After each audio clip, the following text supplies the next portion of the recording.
Hi folks, I'm Ashraf Ingora. I'm a language and soft skill trainer, lab business and parenting coach.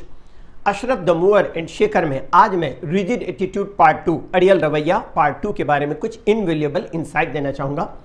अड़ियल रवैये के लोगों के mind को बदलना कोई आसान काम नहीं होता। इसमें बहुत सारा टाइम और एनर्जी खर्च होती है। फिर भी रिजिडिटी को कम करने के लिए आप कुछ स्ट्रेटेजी अर्थात रणनीति और तरीके इस्तेमाल कर सकते हैं। पहला है, अपने विचारों को स्पष्ट रूप से और विश्वसनीय तरीके से व्यक्त करें। अस्पष्ट और कमजोर तरह से व्यक्त किए गए विचार लोगों के दिमाग को नहीं बदल सकते।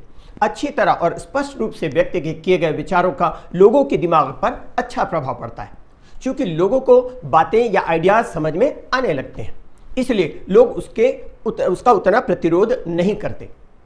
दूसरा, आप अपने आइडियाज में उन्हें शामिल करें। जब लोगों को अपने आइडिया से कन्विंस कराना हो तो इस तरह कह सकते हैं, आप तो अनुभवी और समझदार हैं। फिर अपने विचार रखें और कहें कि इस आइडिया के बारे में तो आप जानते ही हैं। ऐसा करने से उन्हें यह एहसास होता है कि सामने वाला व्यक्ति अपना विचार उन पर थोप नहीं रहा है, बल्कि ये उनके भी विचार हैं। जैसे अपने सुपीरियर या बॉस को इस तरह सजेस्ट करना कि हमें सेल्स टीम हायर करना चाहिए, इसकी जगह पर यह कहा जा सकता है कि हमारे सेल्स की संख्या को बढ़ाया जा सकता है। तब आपका बॉस आपसे पूछता है वो कैसे? फिर आप उन्हें ये सजेस्ट कर सकते हैं कि हमें सेल्स टीम हायर करना चाहिए। आपका विचार बहुत अच्छा हो सकता है, लेकिन सिर्फ इसलिए क्योंकि ये आपका अपना विचार है तो आपके सुपीरियर या आपका बॉस इसका विरोध कर सकते हैं। आप अपने बॉस को इस आइडिया में शामिल करके उनका प्रतिरोध कम कर सकते हैं, क्योंकि ये आइडिया अब उनका भी आइडिया बन जाता है। तीसरा देखें, अपने विचारों को संभावना के रूप में रखें। रिजिड लोग अपने विचार और आइडियाज के बारे में दृढ़ और श्योर होते हैं। दूसरी तरफ आप भी अपने आइडियाज के बारे में रिजिड और श्योर होते हैं। इस टकराव से बचने का एक तरीका यह हो सकता है कि आप अपने आइडियाज को संभावना की तरह पेश करें। इससे सामने वाले व्यक्ति को यह नहीं लगेगा कि यह आपका आइडिया है जिसे आप मनवाना चाहते हैं, बल्कि यह सिर्फ एक पॉसिबिलिटी है। जैसे कोई रिजिड एटीट्यूड वाला व्यक्ति कोई बात कहता है जिससे आप सहमत नहीं हैं, तो आप उन्हें शामिल करके कह सकते हैं ये भी मुमकिन है, या दूसरी तरह से आप ये भी सोचते होंगे। ये कह करके आप उनके सामने अपने विचार रख सकते हैं। इस तरह से भी आप उनका रेजिस्टेंस कम कर सकते हैं। उसी तरह अगर आप किसी सो कॉल्ड अर्थात तथाकथित नेता या धार्मिक नेता जो के स्टांच सपोर्टर अर्थात कट्टर समर्थक या अंधभक्त हैं और आप उनकी बातों पर आंख बंद करके ईश्वरीय वाणी की तरह से विश्वास करते हैं और उन्हें फॉलो करने लग जाते हैं, तो बायोलॉजिकल स्टडी से ये पता चला है कि ऐसी अवस्था में आपका कॉग्निटिव फंक्शन अर्थात सही या गलत फैसला करने की क्षमता बहुत कम हो जाती है। ऐसी अवस्था में भावनाएं हावी हो जाती हैं और आप उनके प्रति अंधश्रद्धा के कारण उनके द्वारा कही गई एब्सर्ड अर्थात फिजूल, निरर्थक और बेसिर पैर की बातों को भी मानने और विश्वास करने लग जाते हैं। यह भी व्यक्ति के अड़ियल रवैये का कारण होता है और ऐसे में इनका माइंडसेट को बदलना बहुत मुश्किल हो जाता है। ऐसे लोगों का अड़ियल रवैया बदलने के लिए उनके सामने अल्टरनेटिव आंसर को पॉसिबिलिटी के रूप में कहें, न कि इस तरह कि मैं जो कह रहा हूं वही सही है। चौथा देखें, कन्विंस करने के लिए अपनी विशेषज्ञता और प्रमाण पेश करें। कुछ लोग जो रिजिड और स्केप्टिकल अर्थात आसानी से कन्विंस न होने वाले होते हैं, उन्हें कन्विंस करने के लिए आप उस विषय में अपनी विशेषज्ञता और प्रूफ का प्रयोग कन्विंसिंग टूल्स के रूप में कर सकते हैं।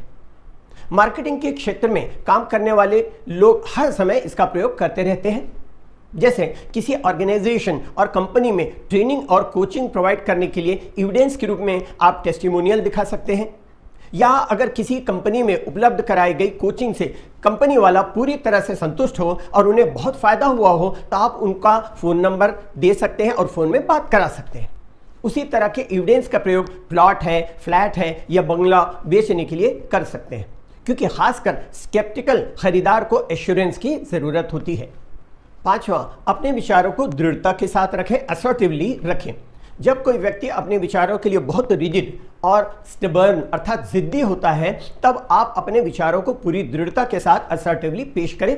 जैसे सभी कहते हैं कि बच्चों का आज्ञाकारी होना चाहिए, लेकिन अगर आप इसके विपरीत कहते हैं कि बच्चों का आज्ञाकारी नहीं होना चाहिए, तो जाहिर है कि लोग इस बात को मानने के लिए तैयार नहीं होंगे।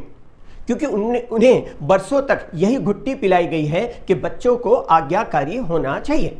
लेकिन अगर आप तार्किक रूप से अर्थात रैशनली एंड एविडेंस के साथ बताते हैं कि बच्चों को ओबीडिएंट नहीं बल्कि कोऑपरेटिव होना चाहिए, क्योंकि आज्ञाकारी बच्चा बॉस नहीं बनता बल्कि यस बॉस कहने वाला बन जाता है, और बिना सोचे समझे सिर्फ आज्ञा मानते रहने से बच्चे दब्बू और सबमिसिव बन जाते हैं। इसलिए बच्चों को सिर्फ आज्ञा मानने वाला नहीं बल्कि सहयोग करने वाला बनना चाहिए।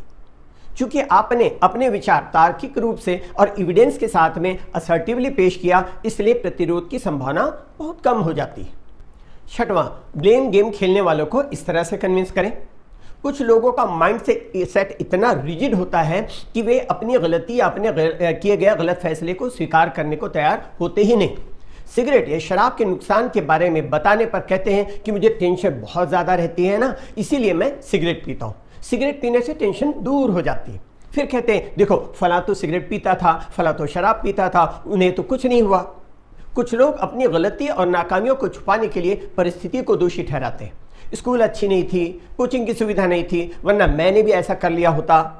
उसी तरह कोई बहुत मोटा है तो वह इस बात को स्वीकार करने को तैयार नहीं होता कि वो बहुत ज़्यादा खाता है, जंक फूड ज़्यादा खाता है, एक्सरसाइज नहीं करता, लाइफस्टाइल बदलने को तैयार नहीं होता, देर रात तक जागता रहता है, सुबह देर तक सोया रहता है, इसलिए वह मोटा है। बल्कि वह ब्लेम गेम खेलता है, वो तो परिस्थिति को जिम्मेदार ठहराता है कि यह मोटापा तो जेनेटिक या आनुवंशिक है वगैरह वगैरह। ऐसे लोगों को सीधा दोषी ठहराने की बजाय उनसे कहें कि आप सही कह रहे हैं, वेट गेन का एक कारण जेनेटिक या आनुवंशिक भी हो सकता है। फिर उसके सामने संभावनाएं रखें कि आप अपनी लाइफस्टाइल बदल कर, बैलेंस डाइट लेकर, रेगुलर एक्सरसाइज करके अपना वेट मेंटेन कर सकते हैं। फिर आप उनके सामने कोई ऐसा उदाहरण या प्रमाण पेश कर सकते हैं जिन्होंने अपने शरीर में इन सारे मेजर के थ्रू ट्रांसफॉर्मेशन लाया हो, बदलाव लाया हो। इंग्लिश के लिए आप मेरे channel English breakfast with Ashraf and soft skill के लिए Ashraf the mover and shaker को लाइक, शेयर एंड सब्सक्राइब करें। कमेंट सेक्शन में कमेंट करें, बेल आइकॉन प्रेस करें और मेरी बुक जरूर पढ़ें। Thanks for watching.